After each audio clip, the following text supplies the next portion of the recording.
Hola, ¿qué tal? Y sean todos inmensamente bienvenidos a un nuevo episodio de nuestro podcast. Ese espacio íntimo donde nos sentamos a conversar con calma, como si tuviéramos un buen café en la mano. Para desentrañar los misterios de la mente humana, el liderazgo y las dinámicas sociales que dictan nuestro día a día. Hoy tenemos un viaje por delante absolutamente fascinante. Quiero que te pongas cómodo, porque vamos a desmenuzar un tema que a todos nos toca de cerca. Lo queramos admitir o no, el poder. La influencia y la persuasión. Piénsalo un momento. Desde que nos levantamos hasta que nos acostamos, estamos inmersos en un mar de negociaciones invisibles. Tratas de convencer a tu pareja sobre qué película ver, a tus hijos de que coman sus vegetales, a tu jefe de que apruebe tu proyecto, o a tus clientes de que compren tu producto. Todo eso requiere de un hilo conductor que muchos malinterpretan. Y para empezar a entender esto, quiero que visualices una escena. Imagina una sala de juntas elegante, en el último piso de un rascacielos. El director general, el CEO de la empresa, está sentado a la cabeza de una mesa larga de caoba junto con 3 de sus altos directivos. Están discutiendo un tema vital que afecta a los 400 empleados de la compañía. ¿Cuánto dinero se debe destinar al fondo de bonos anuales de este año? El vicepresidente de Recursos Humanos. Un hombre que conoce íntimamente el sistema de recompensas y el impacto emocional que tiene en la moral del equipo, argumenta con pasión. Pide un fondo generoso, recordando a todos que la empresa tiene una salud financiera envidiable este año y que, seamos sinceros, los bonos del año pasado fueron bastante mediocres. Él dice, con la voz llena de convicción, la gente ha trabajado hasta el cansancio este año. Necesitan sentir que ese esfuerzo extraordinario tiene una recompensa extraordinaria. Ellos trajeron esos ingresos. Luego, meticulosamente, alinea su propuesta con las políticas salariales del mercado para demostrar que es justo. A su lado, el director administrativo asiente vigorosamente, apoyando la moción. Pero entonces, la directora financiera, la CFO, la guardiana de las arcas, interviene. Ella es cautelosa, calculadora. Propone una suma considerablemente menor.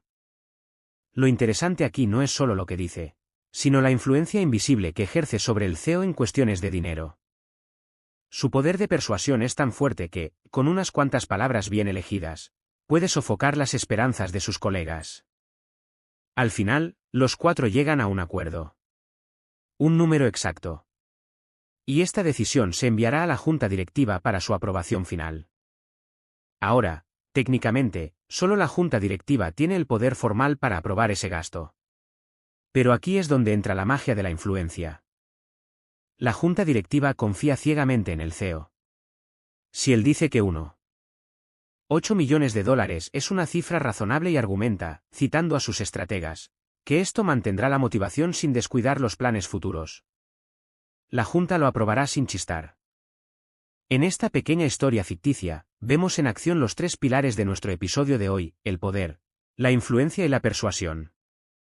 El CEO usó su poder para decidir, la Junta usó el suyo para aprobar, pero a puerta cerrada. Los directivos usaron la influencia y la persuasión para moldear esa decisión. El poder y la influencia han sido el motor de la sociedad desde el amanecer de la civilización.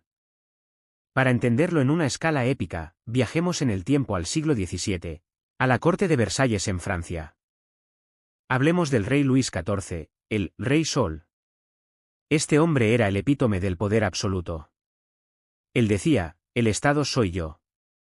Sin embargo, Luis XIV no era tonto, sabía que su poder necesitaba dirección. Él estaba más que dispuesto a dejarse influenciar por sus consejeros de confianza. Confiaba ciegamente en Jean-Baptiste Colbert para las finanzas y en el marqués de Louvois para la estrategia militar. El rey dejaba muy claro que no compartía su poder formal con nadie, pero en la práctica, no podía reinar sin la inteligencia de estos hombres. Y, como todo ser humano, el rey tenía un punto ciego monumental, un ego gigantesco y una necesidad insaciable de ser halagado. Y vaya que sus consejeros lo sabían. Louvois, por ejemplo, utilizaba el halago como una herramienta quirúrgica de persuasión. Le decía al rey cosas tan exageradas como que tenía un genio militar superior al de cualquier general en la historia. Alimentando este ego, Louvois convenció al rey de entrar en guerras que Francia probablemente debió evitar. Así que, fíjate en esto, incluso un monarca con poder absoluto, de vida o muerte sobre sus súbditos, estaba sujeto a la influencia y la persuasión de quienes sabían cómo tocar las teclas correctas de su mente. Y hablando de poder en las sombras, no podemos olvidar la figura histórica del cardenal Richelieu, el asesor principal del rey Luis XIII de Francia. A Richelieu le llamaban la Eminencia Roja, por sus túnicas, un hombre implacable que decía: «Dadme 6 líneas escritas por el hombre más honrado, y encontraré en ellas motivo para ahorcarlo». Pero detrás de Richelieu había otro hombre, el padre Joseph, un fraile capuchino que vestía de gris y era el confidente absoluto de Richelieu. De ahí nació el término, eminencia gris, que hasta hoy se usa para describir a esa persona que gobierna desde las sombras, que no tiene el título formal, pero que posee un poder inmenso sobre quien se sienta en el trono. Hazte esta pregunta ahora mismo: ¿quién es la eminencia gris en tu oficina?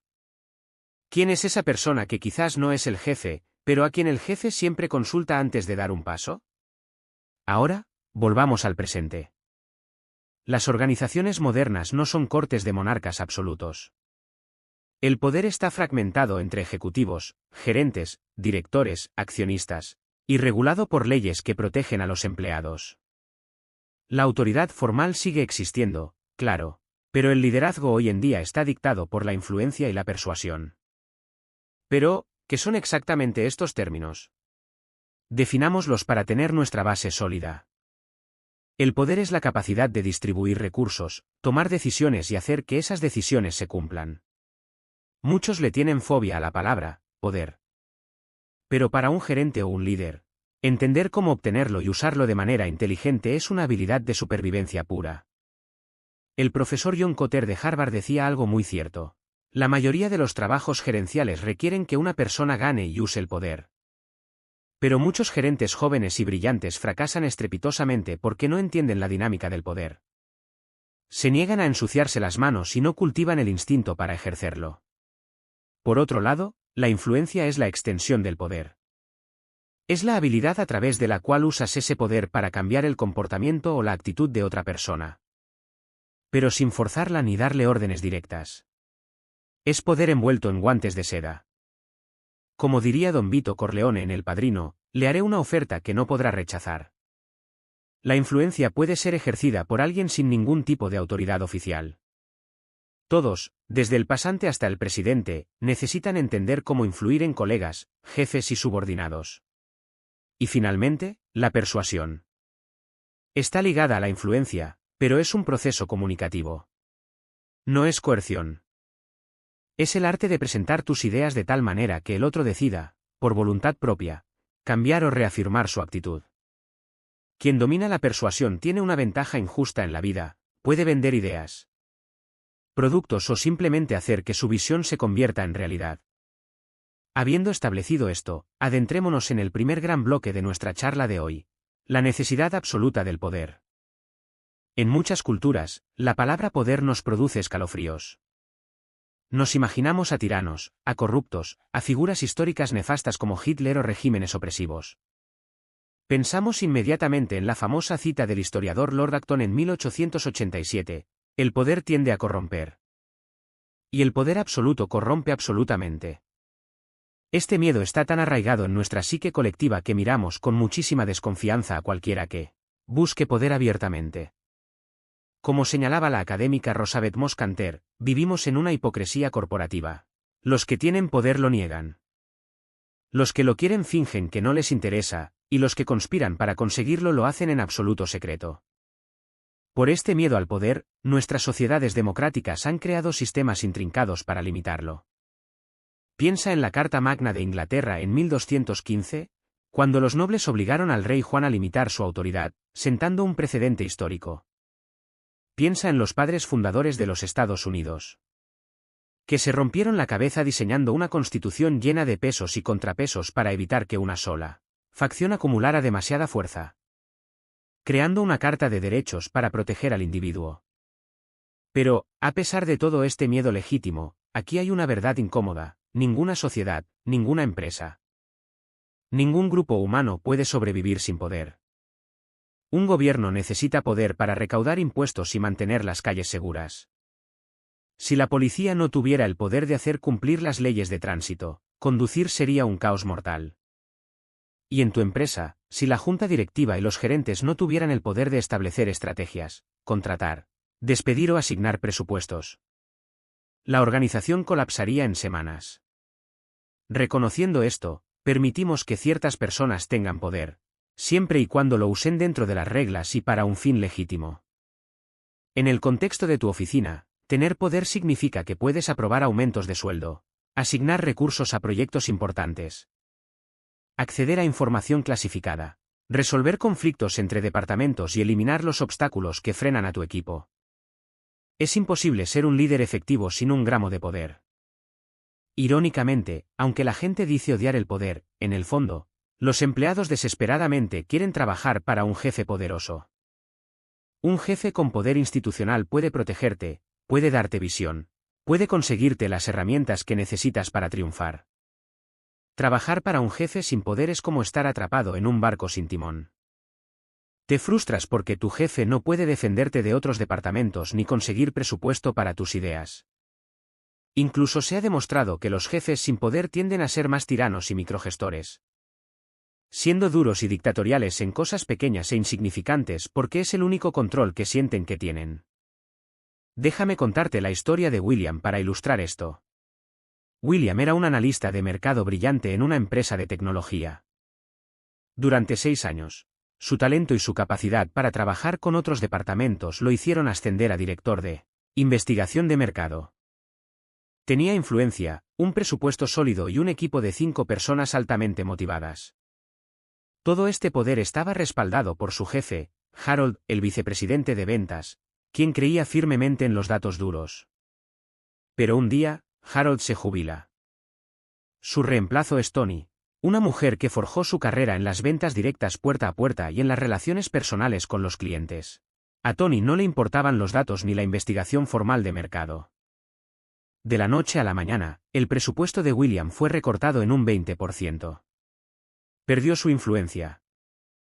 De repente, William se dio cuenta de que su poder institucional se había evaporado.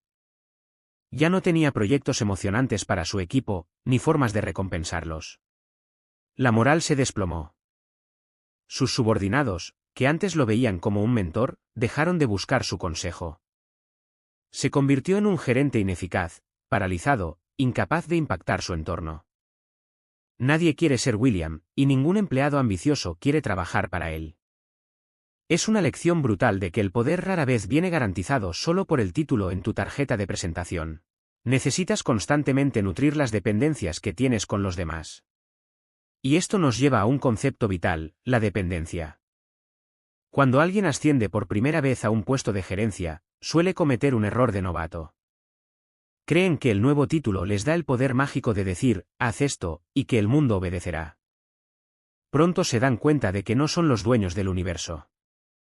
Descubren que dependen dolorosamente de sus subordinados, de sus colegas en otros departamentos, de sus propios jefes y hasta de los proveedores. La dependencia es la realidad central de cualquier organización compleja. Piensa en el gerente de una cafetería abarrotada en plena hora pico de la mañana. Depende de la velocidad de cada uno de sus baristas. Si uno se retrasa, toda la operación es un caos y los clientes se enojan con él. Piensa en el CEO que detesta la personalidad de su vicepresidente de producción, un tipo arrogante y conflictivo. Pero no lo despide porque depende abrumadoramente de los resultados operativos que este tipo logra. Así que, en la empresa moderna, el poder real es un juego de dependencias. Sabiendo todo esto, resulta fascinante observar cómo diferentes personas utilizan el poder que logran acumular. Los investigadores David M. C. Kleyan y David Bernheim hicieron un estudio magistral sobre esto y dividieron a los gerentes en 3 perfiles psicológicos, muy claros en relación a cómo manejan el poder. Vamos a explorarlos a fondo, porque te garantizo que vas a reconocer a personas de tu entorno en estos perfiles. E incluso puede que te reconozcas a ti mismo. El primer perfil es el gerente afiliativo. Este es el líder cuyo principal motor psicológico no es que el trabajo se haga, ni siquiera tener poder, sino ser querido por todos. Su mayor pesadilla es caerle mal a su equipo. cuando toma decisiones, lo hace basándose en lo que mantendrá a sus subordinados contentos, en lugar de lo que es correcto para la empresa. ¿El resultado? Es el estilo de liderazgo más débil y destructivo. Al intentar complacer a todos, sus decisiones son inconsistentes, las reglas se aplican a unos sí y a otros no, y los objetivos nunca se cumplen. Un ejemplo histórico fascinante de esto es el general George B. McClellan durante la Guerra Civil estadounidense. El presidente Abraham Lincoln le entregó el mando del principal ejército de la Unión. McClellan era brillante organizando y entrenando tropas. Transformó a sus hombres en una máquina militar impresionante y sus soldados lo adoraban. Le decían el joven Napoleón. McClellan se embriagó con esta adoración. Quería ser amado por sus hombres más que ganar la guerra. Así que, a pesar de las incesantes presiones de Lincoln para que atacara a las fuerzas confederadas, McClellan siempre encontraba una excusa. Decía que necesitaba más armas, más entrenamiento, más hombres. Le aterraba la idea de enviar a sus queridos soldados a morir, perdiendo así su favor. Sus escasas ofensivas fueron tímidas y desastrosas. La frustración de Lincoln llegó a tal punto que le escribió una carta famosa y sarcástica diciéndole: «Mi querido McClellan, si usted no quiere usar el ejército, me gustaría tomarlo prestado por un rato». Lincoln terminó despidiéndolo. El gerente afiliativo corre el mismo riesgo. Si tienes un jefe así, huye. Te estancará la carrera, porque al no tomar decisiones difíciles, perderá recursos frente a otros gerentes más agresivos. Y tú te hundirás con él en un departamento sin relevancia. El segundo perfil es el gerente de poder personal. Este individuo ansía el poder, pero lo quiere para su propio engrandecimiento. No busca agradar, busca gobernar. Suelen ser muy democráticos con su círculo interno, construyendo equipos feroces y leales. Porque hacen que sus subordinados se sientan fuertes bajo su ala protectora. Pero hay un lado oscuro, son constructores de feudos. Imagina a un vicepresidente de ventas hipercompetitivo que defiende a su equipo a capa y espada, logrando números increíbles. Pero que constantemente está en guerra con los departamentos de marketing, producción y finanzas. Para él, toda interacción fuera de su departamento es una batalla para expandir su territorio. No le importa la salud global de la empresa, solo la gloria de su división. Si trabajas para alguien así, aprenderás mucho y te sentirás protegido, pero ten cuidado. A menudo terminan yéndose de la empresa a un lugar que les ofrezca un reino más grande. Y dejan atrás un departamento aislado y odiado por el resto de la corporación. El tercer perfil, y este es el santo grial del liderazgo, es el gerente institucional. Al igual que el gerente de poder personal, esta persona está impulsada por la necesidad de influencia y poder, no por el deseo de ser amado. La diferencia abismal radica en el propósito. El gerente institucional canaliza ese poder para beneficio de toda la organización, no para su ego. Tienen una ética de trabajo impecable. Están dispuestos a sacrificar sus intereses personales a corto plazo por el bien de la compañía a largo plazo. Y son los primeros en recompensar a los empleados que trabajan en pro de los objetivos globales. Son líderes maduros, sin actitudes defensivas y con el ego domado. Si alguna vez encuentras a un gerente así, pégate a él como una lapa, conviértete en su aprendiz y observa cómo toma decisiones. Porque ese es el camino hacia la verdadera grandeza corporativa. Esto nos lleva, de manera muy natural, a preguntarnos, bueno, si necesitamos poder para ser gerentes institucionales efectivos, ¿de dónde sacamos ese poder? El poder no cae del cielo, tiene raíces muy específicas. Existen fundamentalmente tres fuentes de poder en cualquier ecosistema humano: el poder posicional, el poder de las relaciones y el poder personal. Hablemos del poder posicional. Este es el más obvio, el que te da tu cargo en el organigrama. Si eres el director de operaciones, ese título te otorga autoridad formal. Te da derecho a aprobar vacaciones, firmar presupuestos, asignar tareas, evaluar el desempeño y decidir sobre aumentos de sueldo. Incluso en niveles más bajos, como un supervisor de almacén, hay un poder posicional tremendo. El supervisor puede decidir qué inventario entra primero y dictar el ritmo de trabajo de los proveedores. Pero, y esto es un gran pero, el poder posicional es extremadamente limitado. Es como una cerca invisible, te da autoridad dentro de tu jardín, pero no tienes ninguna jurisdicción en el jardín del vecino. El supervisor de almacén no puede ir a decirle al departamento de marketing cómo hacer su publicidad. Y aquí viene el peligro real del poder posicional. Confiar exclusivamente en él es una receta para el desastre. Es la clásica actitud del jefe tóxico que dice, tienes que hacer esto porque lo digo yo y punto. Hoy en día, la gente detesta que le den órdenes basadas únicamente en la jerarquía. Si abusas de la frase, porque soy el jefe, te encontrarás con una resistencia pasiva letal. Tus empleados harán exactamente lo mínimo indispensable para no ser despedidos, pero perderás su creatividad, su pasión y su lealtad. Como decía John Kotter, casi nadie en una empresa moderna va a acatar ciegamente una orden repetida solo porque viene de arriba. Es imperativo que uses el poder posicional como último recurso. Y también debes cuidar la forma en que hablas. Cuando tienes poder posicional, cualquier broma inocente puede ser malinterpretada. Si un día bromeas diciendo, bueno, si este proyecto fracasa, todos estaremos en la calle, tú quizás estés siendo sarcástico. Pero tu equipo sentirá un terror real, porque tienes el poder de despedirlos. La distancia de poder cambia la naturaleza de las amistades. Como dijo un gerente sabio, puedes ser amigable con tu equipo, pero no puedes ser su amigo íntimo. Porque mientras tengas el poder de evaluar su desempeño y afectar el pan de su familia, la dinámica nunca será de iguales. Pasemos a la segunda fuente, el poder de las relaciones. Este es el poder informal, las redes invisibles que tejen el funcionamiento real de la empresa. Una forma clásica de poder de relaciones son las alianzas. Una alianza es cuando varias partes se unen para empujar una iniciativa o bloquear algo que consideran perjudicial. No hay nada más débil que la voz de un solo empleado quejándose, pero una alianza bien orquestada puede detener a un CEO. Hay alianzas naturales, donde grupos con intereses a largo plazo siempre coinciden, como ventas y marketing queriendo más presupuesto para promoción. Y luego hay alianzas temporales, creadas por un solo problema. Quizás el sindicato de trabajadores se une con un grupo ambientalista externo para evitar la construcción de una nueva planta. Tienen motivos totalmente diferentes, unos protegen empleos locales, otros el bosque, pero juntos forman un bloque de poder formidable. Sin embargo, estas alianzas temporales son frágiles y se rompen en el momento en que a una de las partes le ofrecen un trato mejor. Si quieres aumentar tu influencia, observa las corrientes políticas de tu empresa y forma alianzas estratégicas. Otra vertiente crítica del poder de relaciones es la bendita dependencia.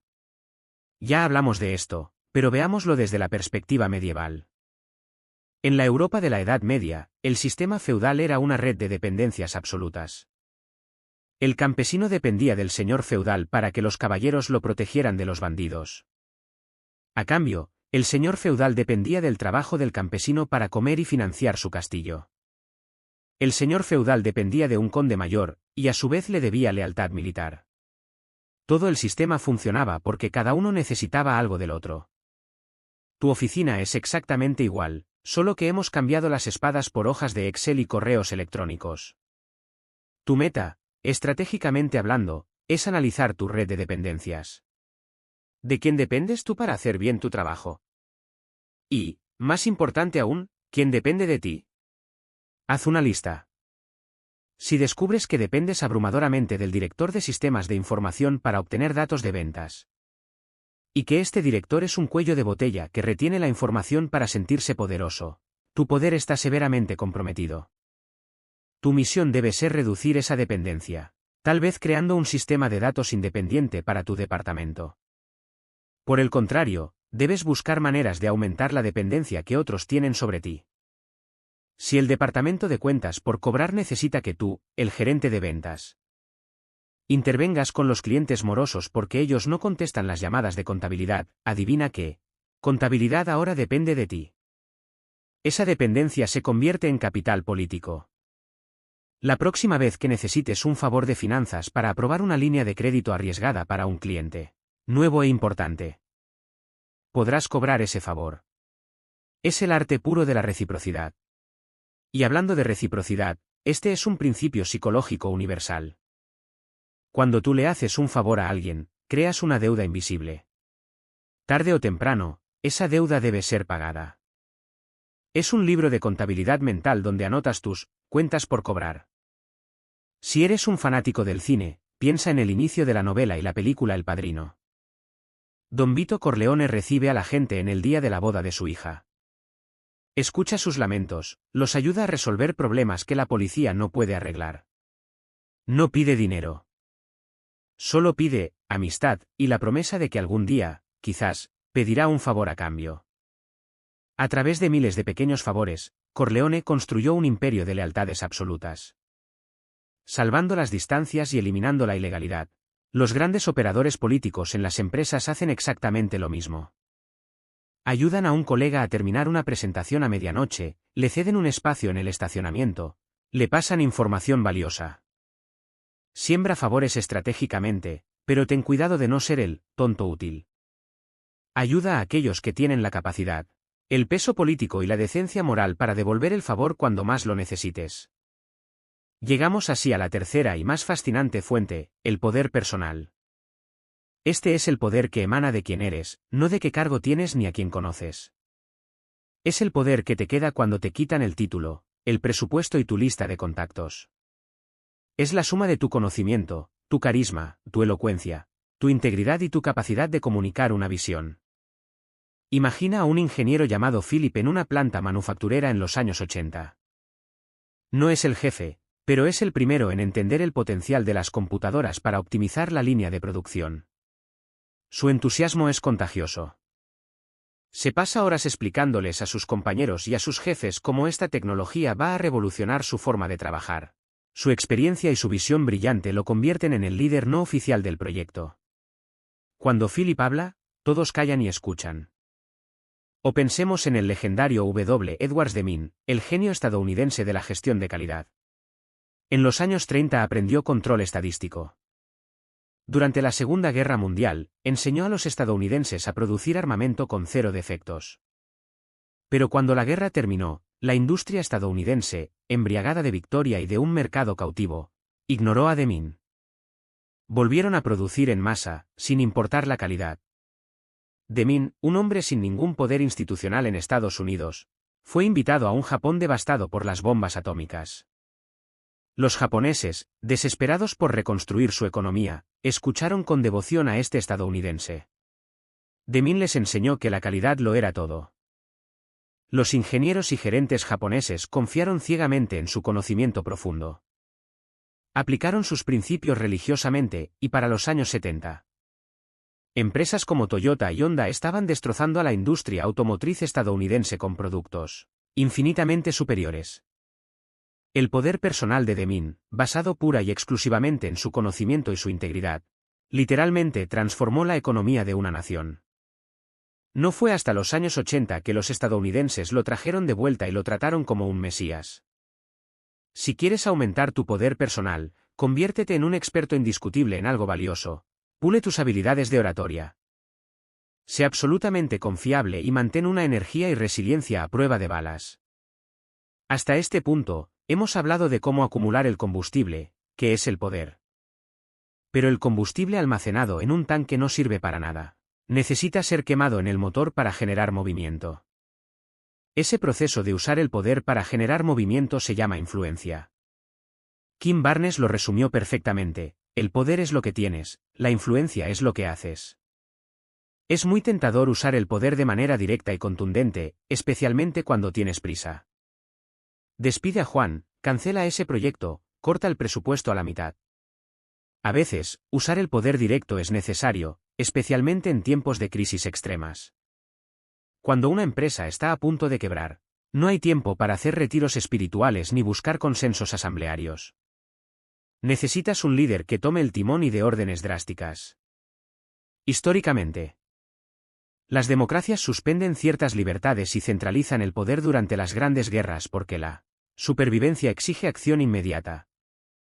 Como ocurrió en Estados Unidos durante la Guerra Civil o la Segunda Guerra Mundial, y la población generalmente lo acepta. Sin embargo, en la gestión diaria, usar el poder directo y dictatorial todo el tiempo tiene dos consecuencias fatales. La primera es que destruye el compromiso emocional de tu equipo. Quien obedece por miedo o por obligación, trabaja sin pasión, Resiente cada minuto y requiere vigilancia constante para no cometer sabotajes sutiles. La segunda consecuencia es lo que llamamos el agotamiento del poder. El poder directo es un recurso limitado. Si lo usas para cada pequeña cosa, como un padre que grita por todo, eventualmente la gente se vuelve sorda a tus amenazas. Pierdes el impacto. La influencia, en cambio, consume mucha menos energía y genera resultados más duraderos porque hace que la otra persona actúe por convicción propia. Piensa en el clásico literario Tom Sawyer, de Mark Twain. Como castigo, Tom tiene que pintar una enorme cerca en su día libre bajo el sol abrasador. En lugar de amenazar a los otros niños o pagarles, Tom empieza a pintar con un cuidado teatral. Como si fuera la tarea más artística y privilegiada del mundo. Finge que se divierte tanto que los otros niños empiezan a rogarle que los deje pintar un rato. Tom no solo logra que hagan su trabajo, sino que les cobra dejándose regalar juguetes por el privilegio de trabajar. Esa es la influencia en su máxima expresión, moldear la percepción de la otra persona para que elija hacer lo que tú quieres. Pero cuidado, la influencia tiene un secreto paradójico, es una calle de doble sentido. Si tú quieres influir profundamente en los demás, tienes que estar dispuesto a dejarte influir por ellos. Un líder que se encierra en su burbuja, que impone sus ideas y bloquea toda retroalimentación, no está influenciando. Está ejerciendo tiranía disfrazada. Demostrar que estás abierto a la influencia de tu equipo construye una confianza monolítica. Significa practicar la escucha activa, mirar a los ojos, no interrumpir, hacer preguntas abiertas que inviten a la reflexión. ¿Cómo? ¿Qué opinas sobre este enfoque y cómo crees que impactaría en tu área? En lugar de un frío, ¿estás de acuerdo, sí o no? Un ejemplo aterrador de rechazar la influencia de abajo hacia arriba ocurrió en General Motors a principios de los años 80.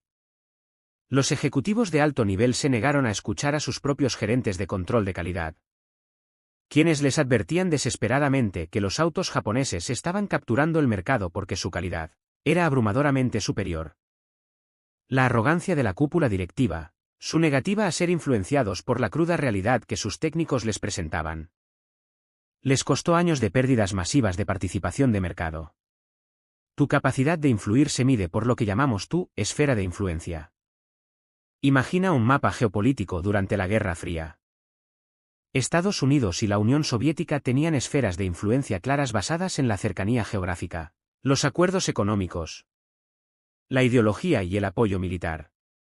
En tu empresa, tu oficina es el centro de tu esfera. Tu influencia es más fuerte con tus subordinados directos y tus colegas más íntimos.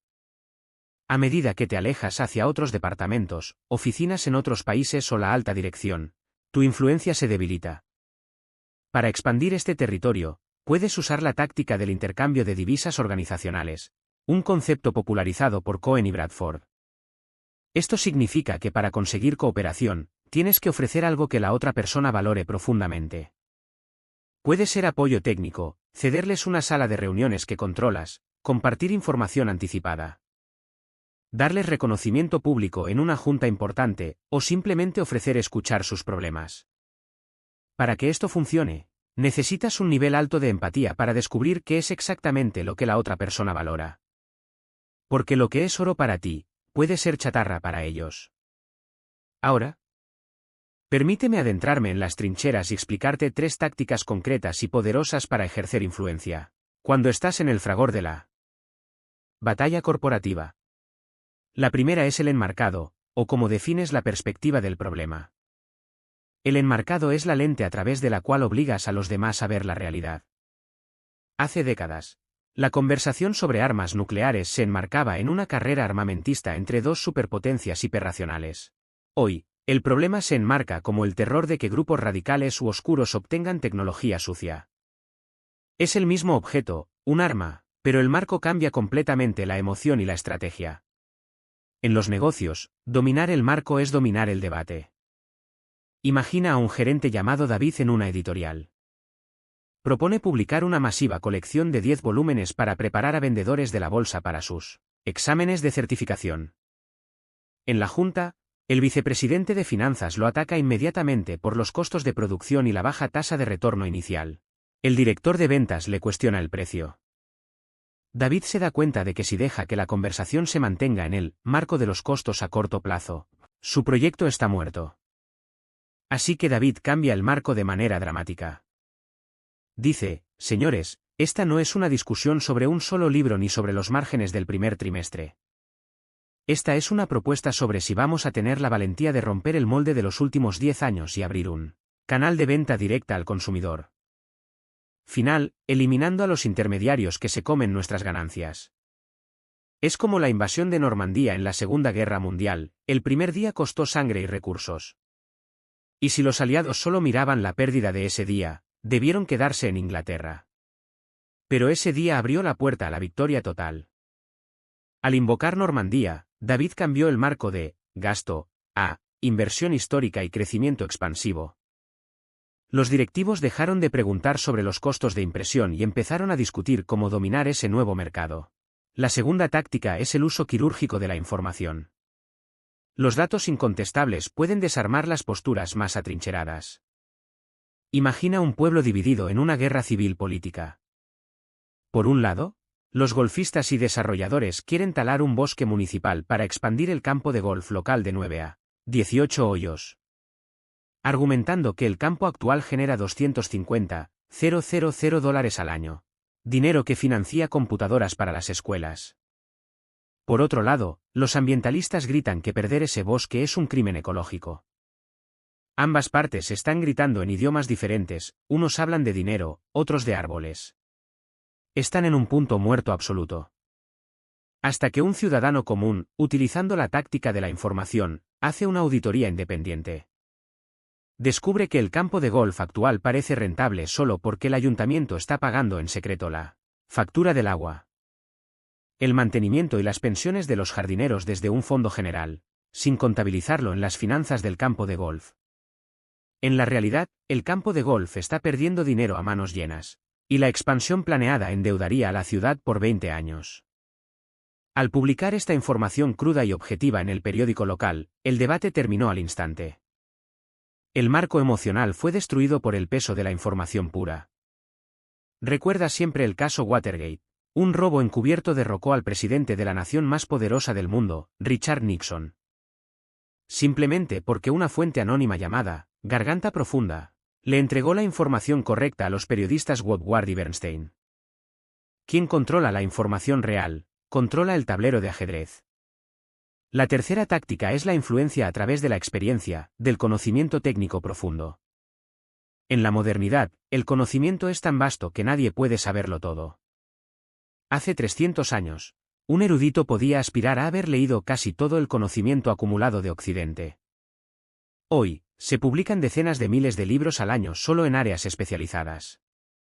Esta hiperespecialización significa que los CEOs están obligados a depender de expertos técnicos que, a menudo, están muy por debajo de ellos en la jerarquía.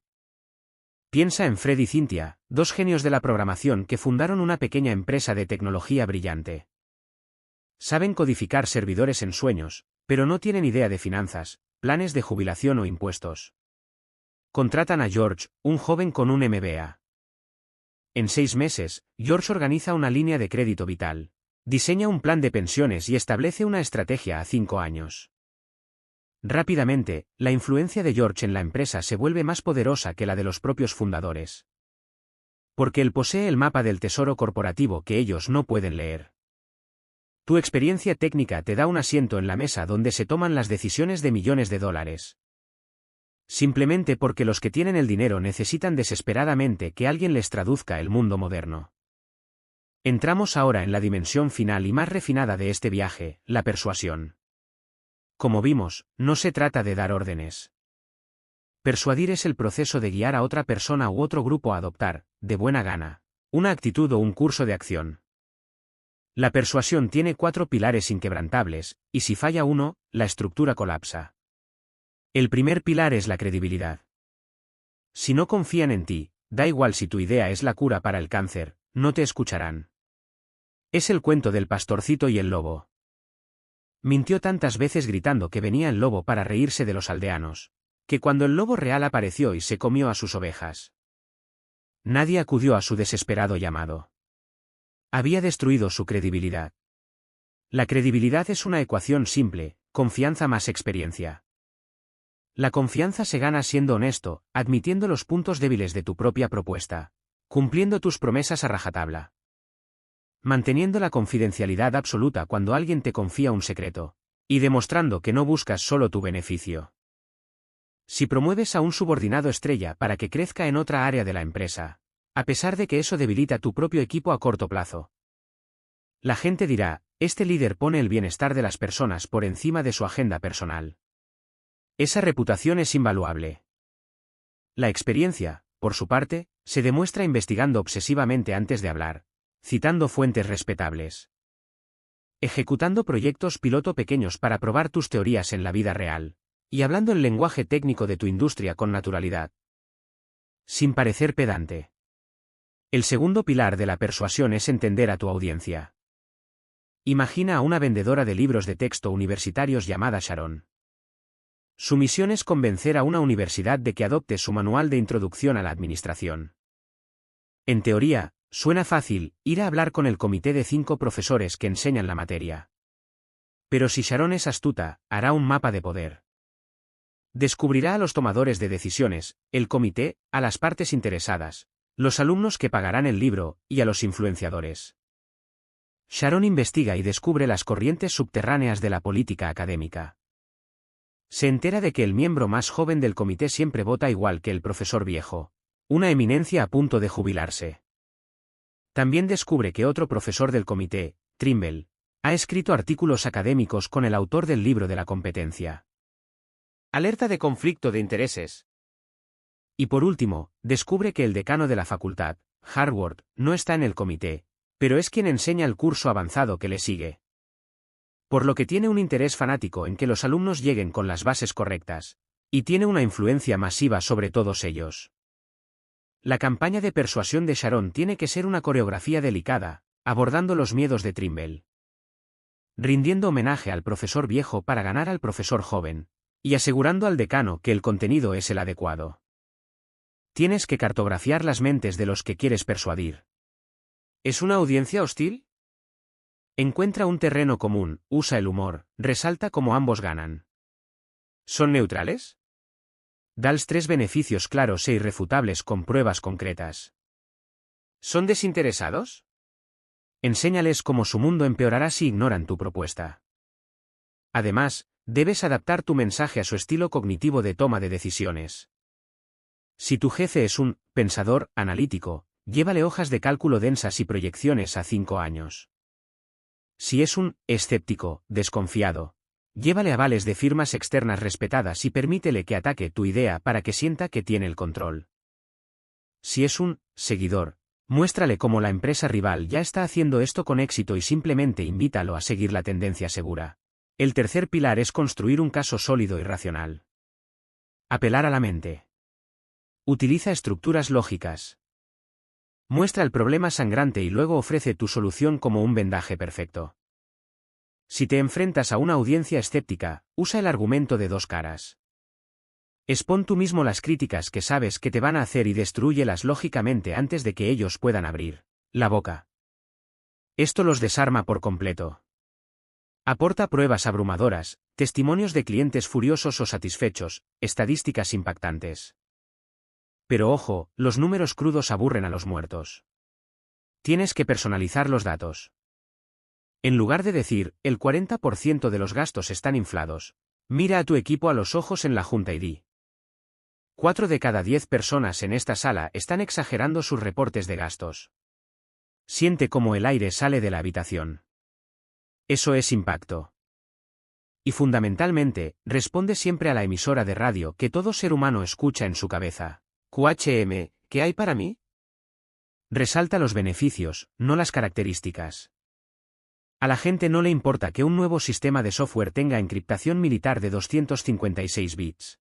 Esa es una característica técnica que solo le importa a los ingenieros de sistemas. A ellos les importa el beneficio real. Con este software vas a poder irte a tu casa a las 5 de la tarde sin miedo a que un hacker robe los datos de tus clientes y destruya tu reputación. Los estudios psicológicos demuestran una y otra vez que el miedo a perder lo que ya tenemos es un motivador mucho más salvaje y urgente que la promesa de ganar algo nuevo. Usa la prevención de pérdidas a tu favor. Muestra qué desastre evitarán si te escuchan. Finalmente, y quizás lo más importante para culminar este inmenso viaje, el cuarto pilar, la comunicación que conecta con el corazón. La pura lógica te puede conseguir un asentimiento con la cabeza, pero la emoción es lo que hace que la gente firme el cheque o se lance a la batalla. Las decisiones humanas son irracionales en su núcleo, impulsadas por miedos, deseos profundos, orgullo y esperanza. Y luego las justificamos con lógica en retrospectiva. Piensa en Ricardo yendo a comprar un auto usado.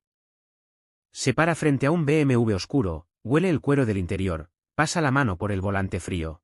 Y el vendedor, que es un zorro viejo, le lanza las llaves y le dice, dalo una vuelta, siente la máquina y luego hablamos. Ricardo pisa el acelerador en la autopista, el motor ruge, y en ese milisegundo, la compra está decidida en la mente emocional. En el cerebro límbico de Ricardo. Regresa a la oficina del vendedor, escucha por 30 minutos los detalles de la garantía, la depreciación y la tasa de interés de los pagos. Pero nada de eso importa ya. Él ya compró la sensación de poder y lujo en la carretera. Cuando llega a su casa, le justifica la compra a sus padres hablándoles de la ingeniería alemana y la seguridad de los frenos ABS. Pero la verdad es que compró una emoción. Si quieres persuadir como un maestro, tienes que hablarle al cerebro emocional de las personas. Usa descripciones vívidas que dibujen un escenario en su mente. Si quieres que tu jefe apruebe el teletrabajo para tu equipo, no le hables de la huella de carbono o el ahorro en electricidad de la oficina. Píntale una imagen, jefe, imagina a nuestros programadores en el más absoluto silencio de sus casas. Concentrados profundamente durante 5 horas seguidas sin que nadie los interrumpa por el pasillo para pedirles favores tontos ni arrastrarlos a reuniones inútiles. Imagina el nivel de productividad brutal que vamos a alcanzar. Utiliza metáforas poderosas que cambien su visión del mundo. Si tu empresa está estancada porque la cultura dice, los negocios son la guerra, y los equipos de ventas se están devorando entre ellos. Cambia el paradigma. Diles, los negocios no son una guerra donde dejamos cadáveres de colegas en el pasillo. Los negocios son un ecosistema colaborativo. Y si no cuidamos el agua, todos moriremos de sed. Finalmente, cuenta historias. Una historia es un caballo de Troya que introduce tus ideas en la mente de tu oyente burlando todas las defensas de su escepticismo lógico. Recuerdo la historia de aquel gerente de una fábrica de repuestos en un pueblo industrial pequeño. Sus trabajadores estaban deprimidos, faltos de ideas, esperando que la competencia los aplastara y los despidieran. El gerente los reunió y no les mostró gráficas de productividad. Les contó una historia desgarradora de su propio pueblo natal, años atrás. Les describió cómo una enorme tienda de descuentos abrió en las afueras. Describió con un detalle doloroso cómo la panadería de su tío tuvo que cerrar. Cómo los jóvenes amigos de su infancia tuvieron que abandonar el pueblo buscando empleo en otra ciudad, dejando a sus padres solos. Y cómo la calle principal, que alguna vez estuvo llena de vida y risas, se llenó de polvo, maleza y letreros de «se alquila». Nadie en la sala conocía ese pueblo, pero todos sintieron un nudo en la garganta. Vieron reflejado su propio futuro, el de sus familias y el de sus hijos, en esa historia. Al final, el gerente los miró fijamente y les dijo, «Eso no va a pasar aquí. Vamos a luchar como nunca. Necesito las ideas más locas, más valientes y más rápidas que tengan para reducir nuestros costos de producción hoy mismo». El resultado fue una avalancha de innovación y pasión que salvó a la fábrica. Eso, amigos míos, es el verdadero poder. Es la influencia que salva empresas y cambia vidas. Es la persuasión que nace de la empatía, el conocimiento técnico, el análisis frío de la política humana. Y la comprensión cálida de nuestras emociones compartidas. Así que, la próxima vez que necesites convencer a alguien, recuerda estas historias. Evalúa tu propio poder y utilízalo para dejar el mundo un poco mejor de lo que lo encontraste. Ha sido un placer absoluto acompañarlos en esta reflexión tan extensa y nutritiva. Les deseo un éxito rotundo en todas sus batallas diarias, y nos escuchamos en la próxima entrega.